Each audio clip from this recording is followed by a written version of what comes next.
once again, I feel like I'm just repeating myself, but I can't help it.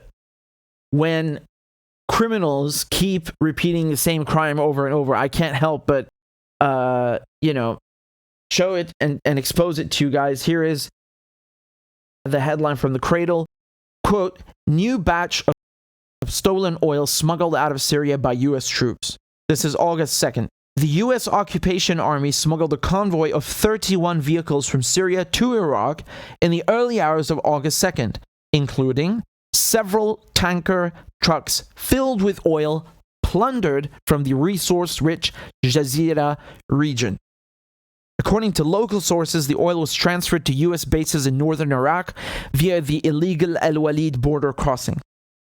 Nearly 200 tanker trucks filled with looted oil were smuggled out of Syria by U.S. troops in July alone. In July alone, as Washington has intensified its practice of stealing Syria's resources to sell abroad. I'm really trying not to cuss. Really trying. The occupation army is also responsible for plundering the country's wheat, exacerbating an acute food crisis. Syria's grain output dropped from an annual average of 4.1 million tons prior to the US-sponsored war to an estimated 1 million tons in 2021. This is according to the FAO, the Food and Agriculture Organization. The World Food Program says 12 million Syrians are, or close to 70% of people in the country today are food insecure. So 70% of the country don't have food. I know. My cousins told me. Once a major wheat producer, Syria is now facing food shortages after 11 years of war. On top of this, soaring fertilizer prices as a result of the NATO-instigated war in Ukraine have left farmers unable to use large portions of their fields. The U.S. troops and their proxy militia in northern Syria, the Syrian Democratic Forces, or SDF, control most of the oil fields in Hasakeh and Deir ez-Zor, operating under the pretext of quote-unquote protecting Syria's resources from falling under control of ISIS. Yeah, that's a good one. You know, how about Syria goes into Texas and, just protects the oil fields from, something in Mexico. I don't know. I'm sure Americans wouldn't mind that, right? This is from Energy World. Look at their headline. This is August 22nd. The United States sends more stolen oil from Syria to Iraqi bases. U.S. forces sent 137 oil-laden tankers from oil fields in northeastern Syria to their bases in Iraq. The latest shipment was sent in 2 batches from oil fields in northeastern province of Hasakeh early Sunday with the help of the SDF. The United States has taken 535 tankers of stolen oil since August 11th. Do you understand? This article is August 22nd. We're talking 11 days. And the funny thing is that, you'll have people say, yeah, well, you're not going to give that oil to the Assad regime. Look, man, Assad regime, Mickey Mouse regime, whatever regime, it's not your business. The oil does not belong to you. It belongs to the Syrian government. And the Syrian government needs this oil because it's 25% of the government revenue. That goes towards subsidizing basic necessities, public infrastructure. I mean, what is this madness? Just imagine for a second, someone is coming in and taking all these hundreds of tankers of oil from Texas because we don't want to let them fall into the hands of the Trump regime when Trump was president. Yeah, what the fuck does that mean? You don't have to like Trump. It's just not your oil. It doesn't belong to you. This is a country, another country. Like, man, just try walking into the U.S. with an oil tanker or weapons, as these soldiers are doing, and see what happens, man. That's not fair. It's not fair, man. You should not do that, by the way. I'm saying hypothetically. Do not do that. I'm saying hypothetically, like, why is it okay for other countries to come into Syria with weapons and tankers and tanks as well and do whatever they want? Syria's oil doesn't need protecting from ISIS, man.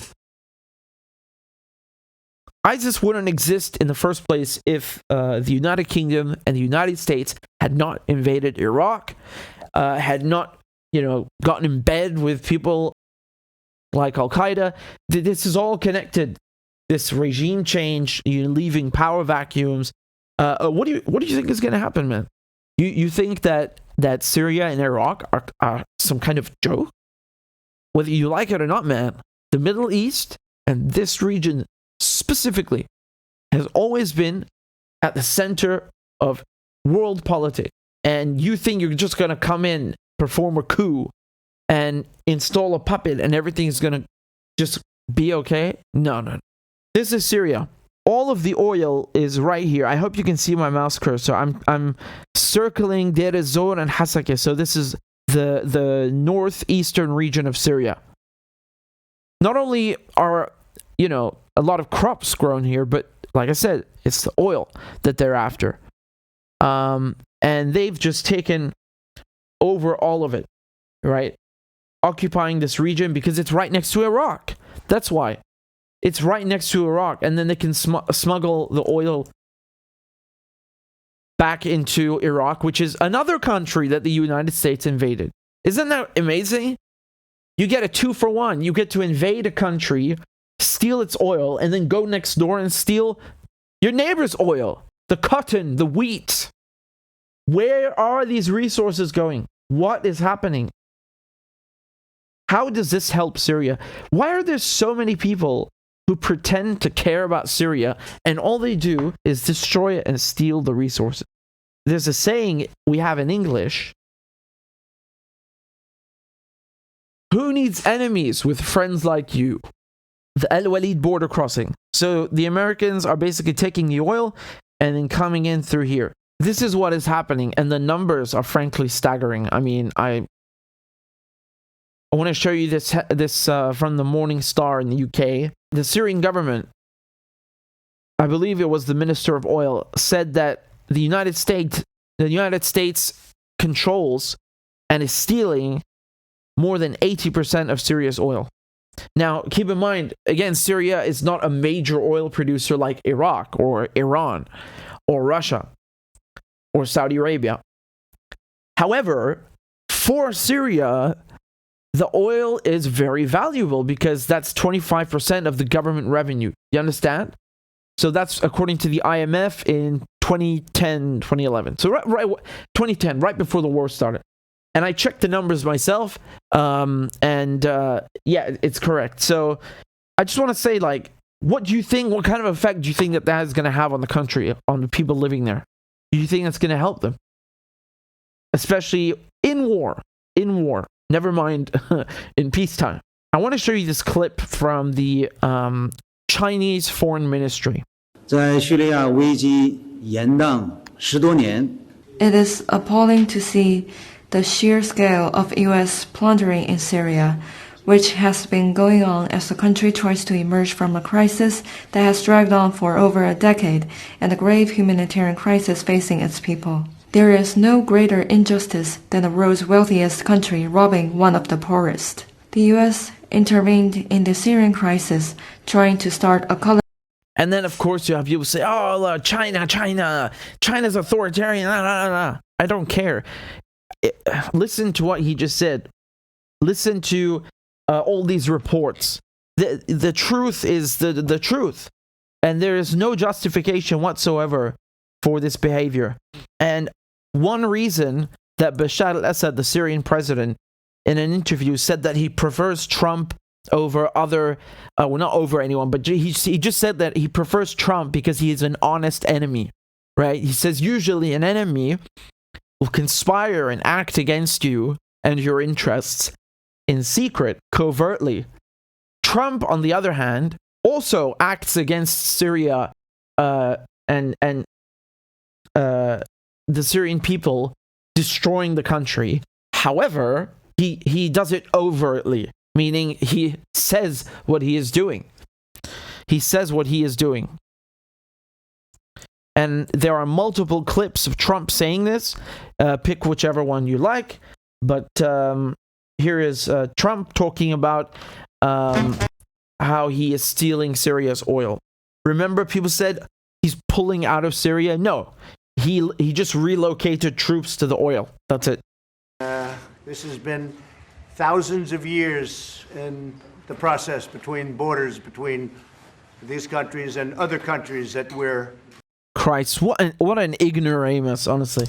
involved with 7,000 miles away. So we want to worry about our things. We're keeping the oil. We have the oil. The oil is secure. We left troops behind only for the oil. And I have to just... What more do you want me to say? I mean, this guy, do you notice what he said? He's like, this is 7,000 miles away. Let's worry about our stuff. Let's worry about our affairs. Good. And then the next line is, we're keeping the oil. Yeah, you know why? Because he is stealing it. Our affairs. Let's worry about our stuff. He thinks the oil belongs to him. Do you know what you call this? Do you know what you call someone who says that and does that? He's a thief. He's stealing. You understand? He's a thief. Thievery. Theft. Once again, let's listen to it again. Let's listen to it again. I want to thank the president for the job they've done. Again, this has been thousands of years in the process between borders between these countries and other countries that we're involved with 7,000 miles away. So we want to worry about our things. We're keeping the oil. We have the oil. The oil is secure. We left troops behind only for the oil. Just like when I was showing you the Secretary General of NATO admitting that they've been training Ukraine forces since 2014. Once again, we have the truth straight from the horse's mouth. So it's not me saying that the Americans are stealing Syria's oil. Donald Trump admitted to stealing Syria's oil. If I didn't exist, he would still have said it, and it would still be true. It has nothing to do with me.